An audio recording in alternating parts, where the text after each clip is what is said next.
All right. Welcome back to Unit 8, and we're talking about functions, and this is our last video in Unit 8. So you know what? It's time to put the funk in functions. You know what I'm talking about? Yeah, we're going to compare some function... Okay, no, that's stupid. Anyways, we're comparing functions today. What we're talking about here is looking at the different kinds of functions that might happen depending on what kind of situation the function's all about. So remember way back when I talked about going to the Orange County Fair, and I said it costs $15 to get in the gates, but then it's $2 for every ride ticket that you want to buy, and then we made a little graph of all that where it's like $15 to start off, and then you add $2 for each ticket.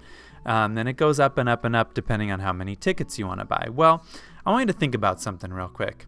Would I ever put dots like over here for this function? It is linear, but would I extend the line that way? Well, think about this.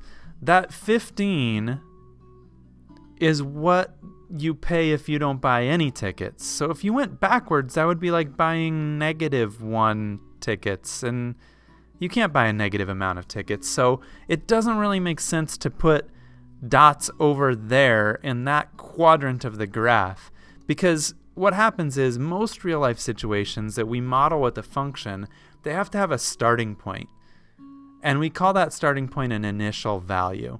So 15 was the initial value of that word problem, and it was the initial value of this function because it's the starting point. You're definitely paying $15 to go to the fair, and then from there it's just a matter of how many tickets you buy.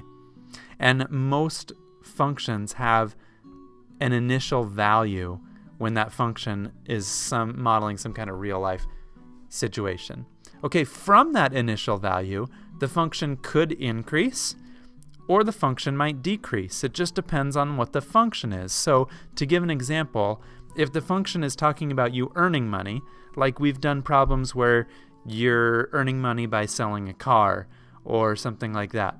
If it's an earning money problem, the function's probably increasing. But if it's a problem about spending money, then the function might decrease, because when you spend money, the amount of money that you have left decreases.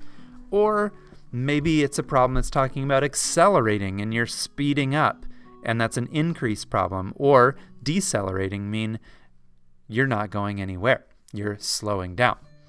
Or, to put it simply, if it's something that has to do with adding, it's probably going to increase. And if it has something to do with subtracting, it's probably going to decrease. Okay, and the function doesn't necessarily even have to be linear, does it? We talked about that yesterday. You could have a function that curves, okay, and it could curve up or curve down. It could be an increasing nonlinear function, or it could be an decreasing nonlinear function. And it doesn't even have to curve in those kind of ways. Could it curve that way? Sure.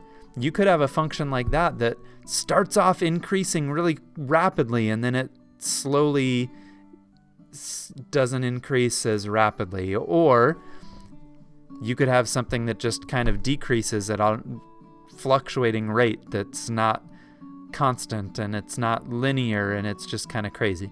So when we're comparing different functions can be linear or nonlinear.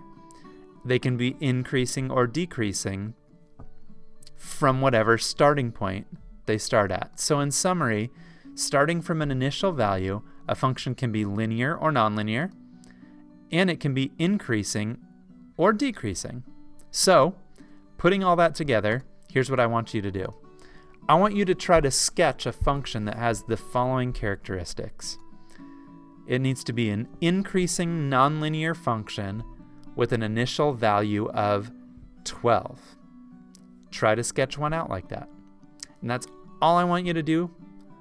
So, thanks for listening, and I will see you tomorrow.